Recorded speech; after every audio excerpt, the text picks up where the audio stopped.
오늘 본문의 말씀을 통해서 하나님의 영이 함께하는 사람이라는 제목으로 함께 하나님의 말씀을 나누어 보고자 합니다. 하나님의 영이 함께하는 사람이라는 제목입니다. 사람과 사람이 만났을 때 서로 가장 먼저 하는 인사말이 무엇인가요? 안녕하세요 라는 인사이지요. 또 마찬가지로 서로 헤어질 때 하는 인사말은 무엇입니까?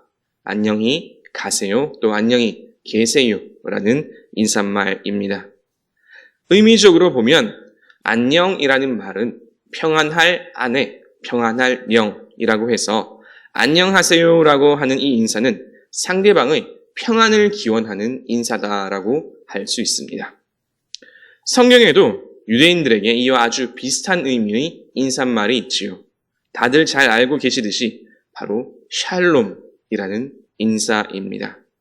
그들 역시 서로 만날 때 그리고 헤어질 때 샬롬이라고 인사합니다.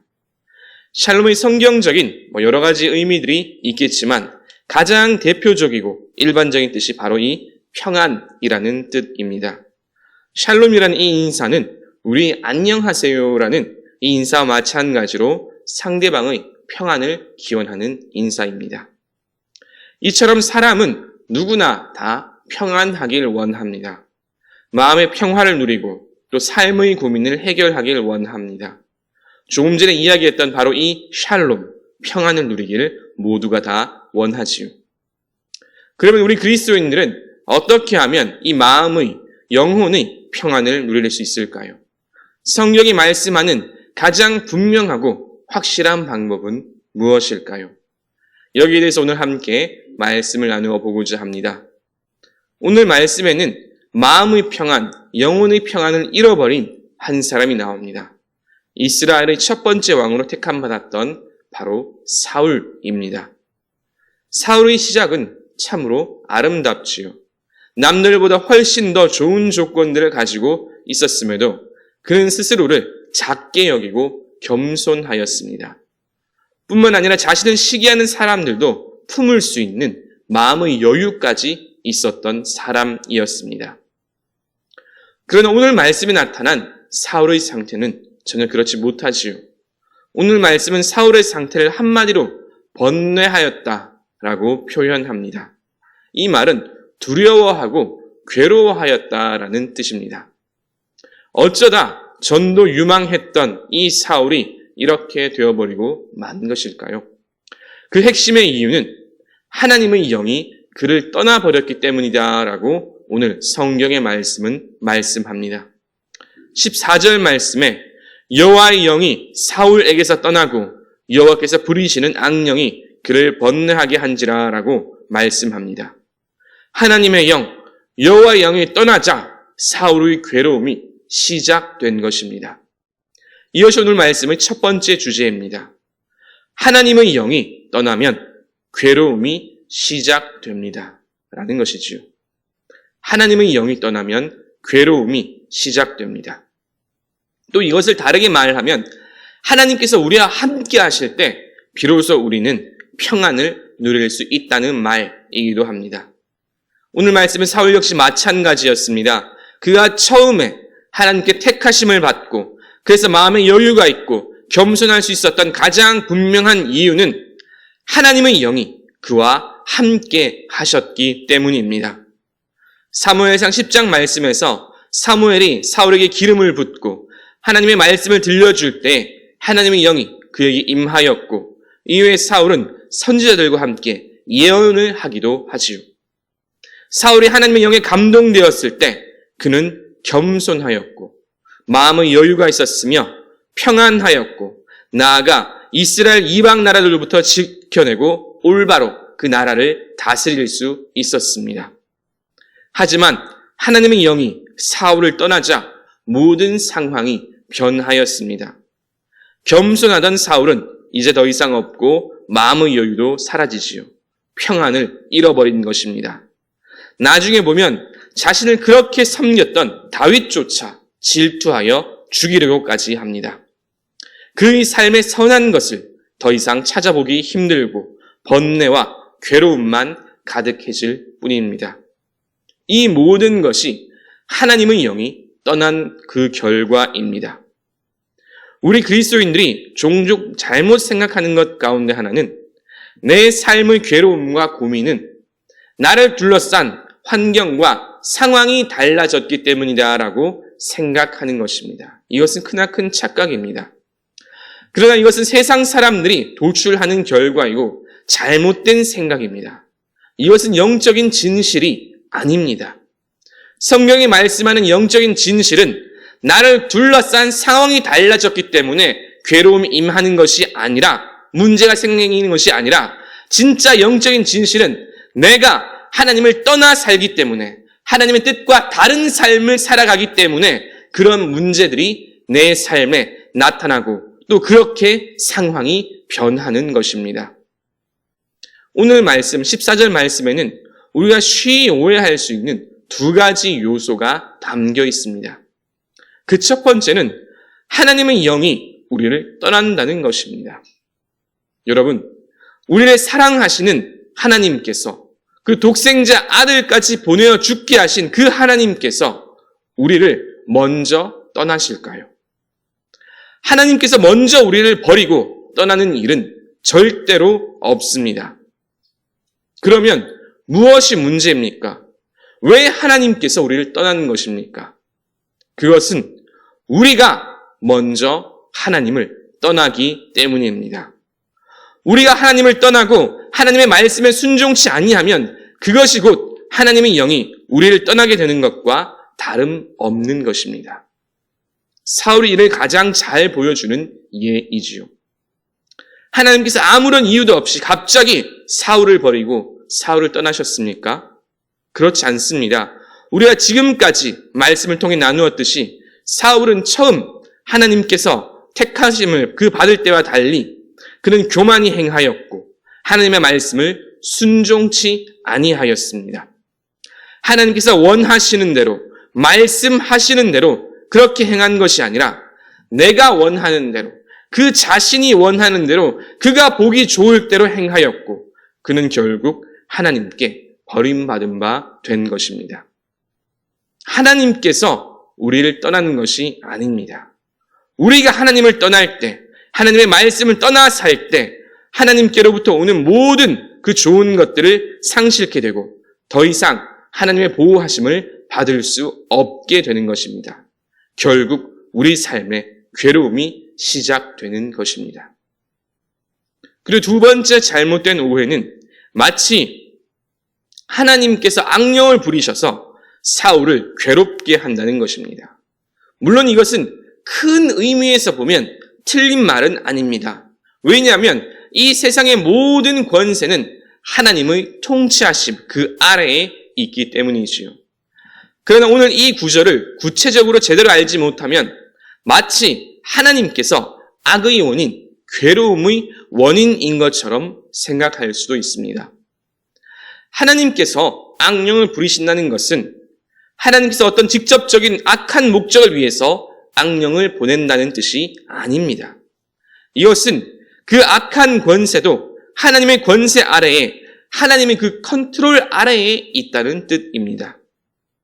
우리가 잘 아는 욥기에는 욥을 괴롭게 하고자 하는 사탄의 모습이 나타납니다. 그런데 그 장면들을 보면 사탄이 욥을 괴롭히고자 할 때에 하나님께 허락을 구하는 모습들이 자주 등장하지요. 그리고 하나님은 이것을 허용하십니다.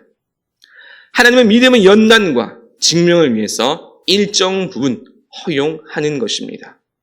바로 이 부분이 핵심입니다. 오늘 말씀에 나온 하나님께서 부리시는 악령의 정확한 뜻은 큰 의미에서 볼 때에는 악한 권세도 하나님의 그 큰 통치 아래에 있다는 것이고, 구체적으로는 하나님의 크신 목적을 위해 일정 부분 악한 권세를 허용하시고 때에 따라 그냥 내버려 두는 것입니다. 그리고 이것이 오늘 말씀의 두 번째 핵심입니다.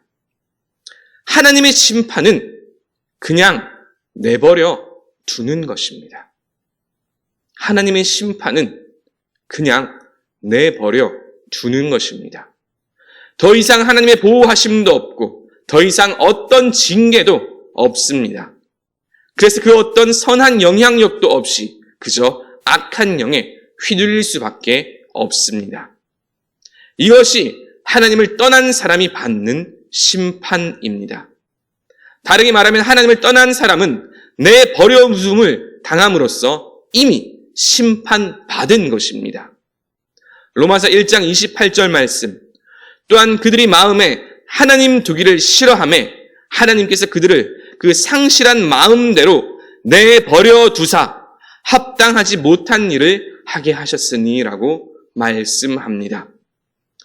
하나님을 믿지 않는 세상 사람들이 그들의 마음에 하나님 두기를 싫어하니 그냥 그 상실한 마음을 그대로 내버려 두신다고 말씀합니다.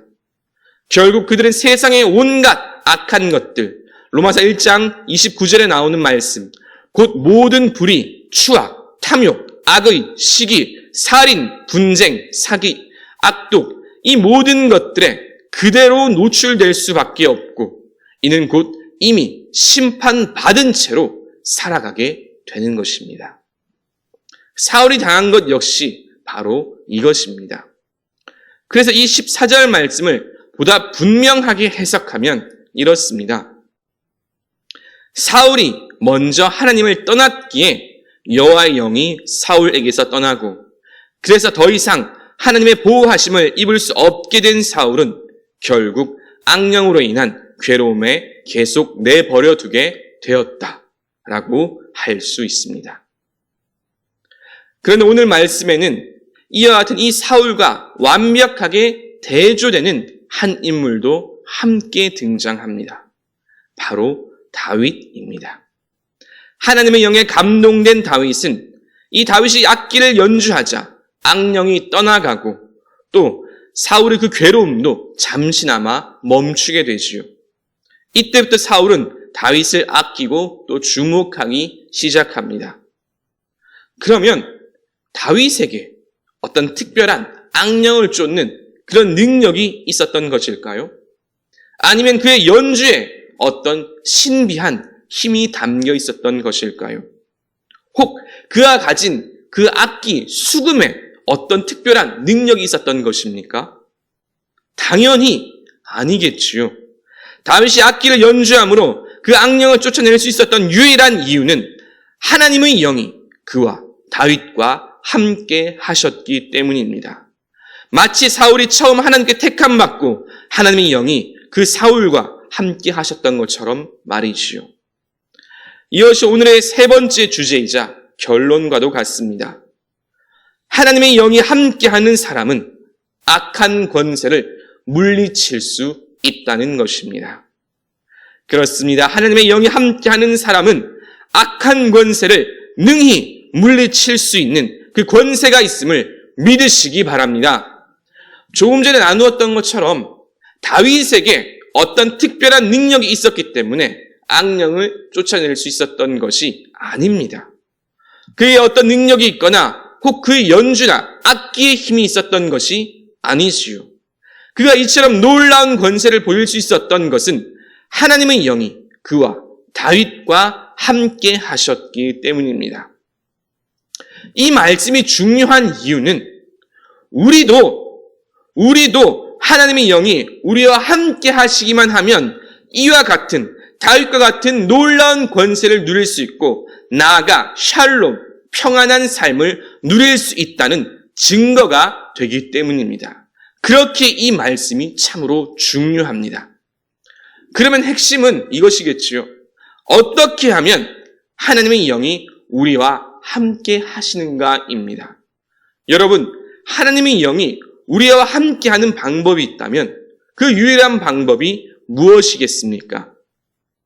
그것은 다름 아닌 예수 그리스도를 내 삶의 주인으로, 구주로 영접하는 것인 줄로 믿으시기 바랍니다. 그렇습니다. 예수님을 내 삶의 주인으로, 구주로 영접하면 하나님의 영이 우리와 함께 하십니다.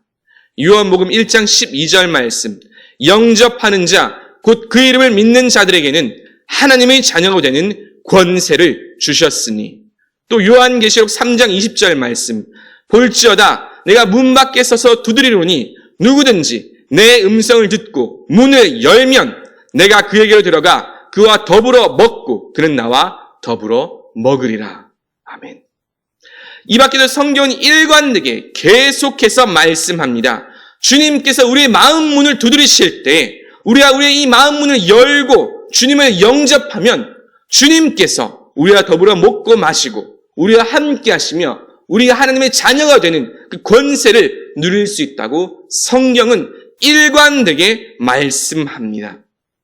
즉 우리가 예수 그리스도를 믿고 영접하고 받아들이고 모시고 살면 그것이 곧 하나님의 영이 우리와 함께 하시는 것입니다.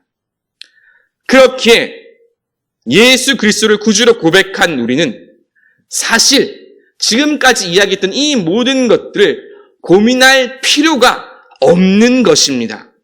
왜냐하면 예수를 믿는 우리 모두는 이미 다 성령의 사람이기 때문입니다. 믿으시기 바랍니다. 이것은 정말로 중요한 믿음이며 영적인 진리입니다.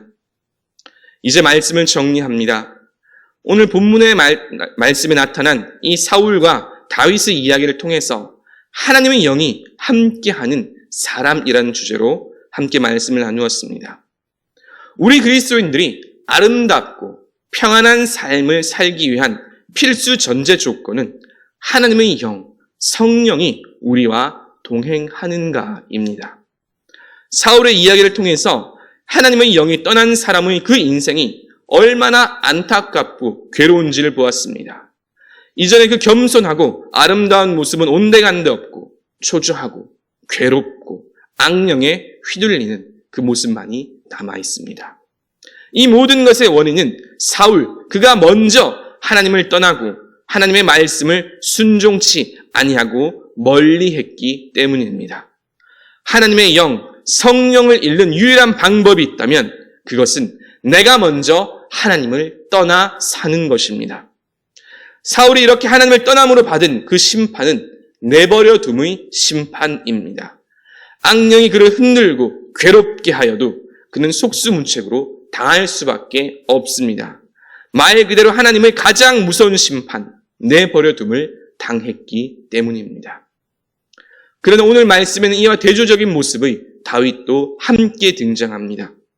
하나님의 영이 함께하는 사람, 성령님과 동행하는 삶의 모습이 무엇인지 분명하게 보여줍니다.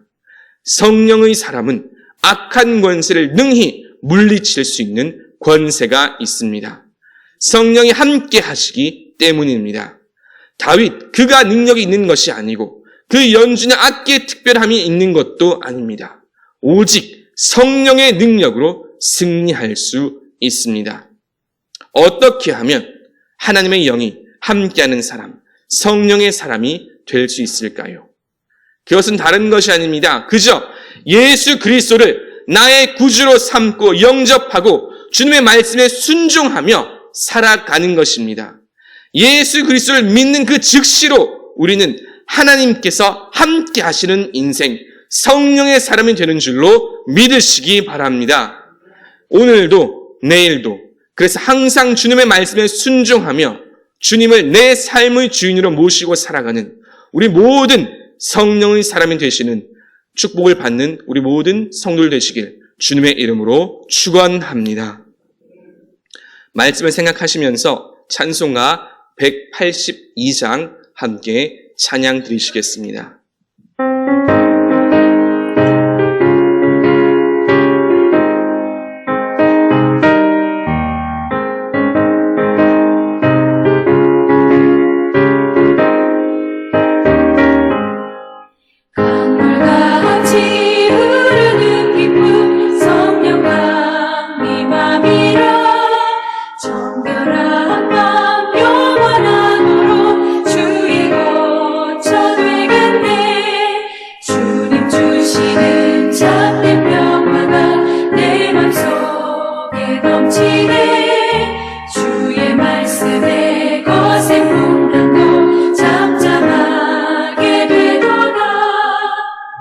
생명 소생케 되는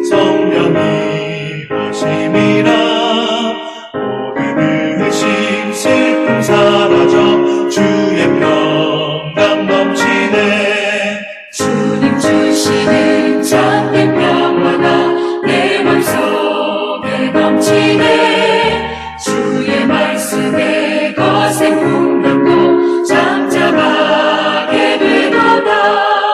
하늘에서 담비 내리고 햇빛 찬란함같이 우리 마음에 성령이 많이 주님 보내시리라. 주님 주시는 참된 평화가 내 맘속에 넘치네. 주의 말씀에 거센 풍랑도 잠잠하게 되도다.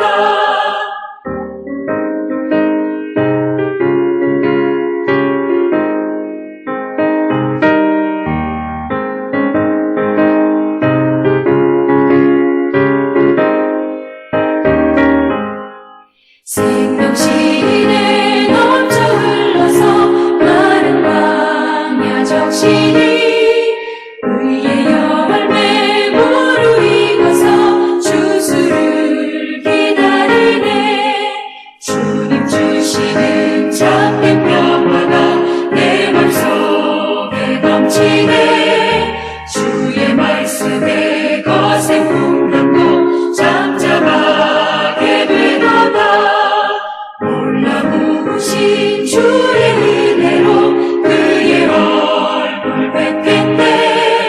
평화로운 안식처에서 영원토록 쉬겠네.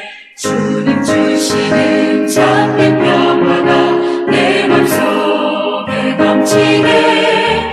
주의 말씀에 거센 풍랑도 잠잠하게 되도다. 이제는 우리를 구원하신 예수 그리스도의 은혜와 아버지 하나님의 그 크신 사랑과 언제나 우리와 동행하시며 인도하시는 성령 하나님의 교통하심이 예수 그리스도를 구주로 모시고 주님의 말씀에 순종하며 살기를 다짐하는 모든 성령의 사람들과 그 삶 위에 이제부터 영원토록 함께 하시길 간절히 축원하옵나이다. 아멘.